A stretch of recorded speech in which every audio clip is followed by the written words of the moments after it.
نبی پاک علیہ الصلوۃ والسلام سے بڑھ کر متوکل کون؟ ٹھیک، نبی پاک علیہ الصلوۃ والسلام کے اسماء مبارکہ میں متوکل آپ کا ایک وصف ہے، ایک آپ کی صفت ہے.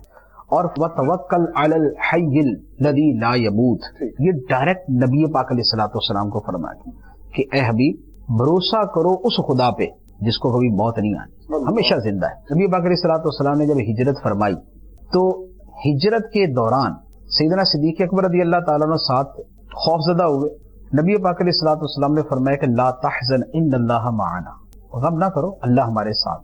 یہ توکل کا مقام تھا کہ کفار باہر کھڑے ہیں، پاؤں نظر آ رہے ہیں، کسی بھی وقت جھک کے دیکھیں گے دیکھ لیں گے کہ اندر دو افراد موجود ہیں، لیکن سرکار دو عالم صلی اللہ تعالیٰ علیہ وسلم کا دل اللہ تعالیٰ پر ایسا متوکل ہے، ایسا بھروسہ ہے، فرمایا لا تحزن ان اللہ معنا، غم نہ کرو اللہ ہمارے ساتھ ہے.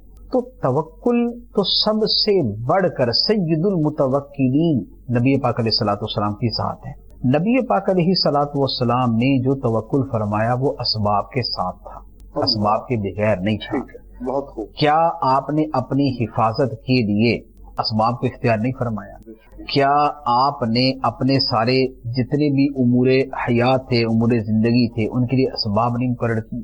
سرکار علیہ الصلوۃ والسلام نے صرف دعا کے ذریعے سارے مسلمان نہیں کی، انفرادی کوشش کی، واعظ کیا، نصیحت کی، سمجھایا، تنہا، اکٹھے، گروہ در گروہ، جمع کر کے، جا کر، بلا کر، یہ سارے کے سارے اسباب تھے. توکل کے جو عام مفہوم ہے، توکل کا ایک مرتبہ ہوتا ہے جہاں اسباب بہت پیچھے چلے جاتے ہیں، ٹوٹلی ختم نہیں ہوتے، پیچھے چلے جاتے ہیں، یعنی بہت کم درجہ ان کا آ جاتا ہے. لیکن توکل کا جو ایک عام مفہوم ہے جس کا اللہ تعالیٰ ہمیں حکم دیتا ہے کہ وَعَلَى اللَّهِ فَتَوَكَّلُوا، اللہ ہی پر تم توکل کرو اگر تم مومن ہو. تو توکل کہتے ہیں اسباب کو اختیار کر کے نتیجہ اللہ تعالیٰ پر چھوڑ دینا. توکل اس کا نام نہیں ہے کہ اسباب کو چھوڑ کر نتیجہ اللہ پہ چھوڑ دینا. توکل یہ نہیں ہے کہ نہ آپ بیج ڈالیں، نہ آپ پانی دیں، نہ آپ ہل چلائیں اور بولیں یہ اللہ تعالیٰ فصل دے دے گا. یہ توکل نہیں ہے. توکل یہ ہے کہ آپ بیج بھی ڈالیں، آپ پانی بھی دیں، آپ ہل بھی چلائیں، آپ دیکھ بھال بھی کریں، آپ کیڑے مار ادویات بھی اسپرے کریں، لیکن ان سب کے باوجود یہ قطعی نہیں ہے کہ فصل اگ ہی آئے گی. وہ جو فصل اگنا ہے اب اس پہ خدا پہ بھروسہ کریں. تو توکل جو ہے وہ اسباب اختیار کرنے سے ہوتا ہے. ایک بڑی خوبصورت حدیث بھی اس بارے میں ہے کہ نبی پاک علیہ الصلوۃ والسلام کی بارگاہ میں ایک صحابی آئے، ایک اعرابی آئے.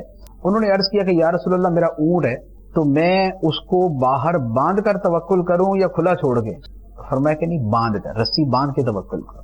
توکل یہ نہیں ہے کہ آپ کے پاس جو ہے وہ گھوڑا ہے تو آپ اس کو باندھے نہیں اور بولے اب توکل پہ کھڑا رہے گا، یہ باہر کھڑا رہے گا، نہیں، وہ بھاگ جائے گا. وہ توکل یہ ہے کہ آپ گھوڑا باندھے، اب اس کو کوئی چور نہ چرائے، اب آپ توکل کریں.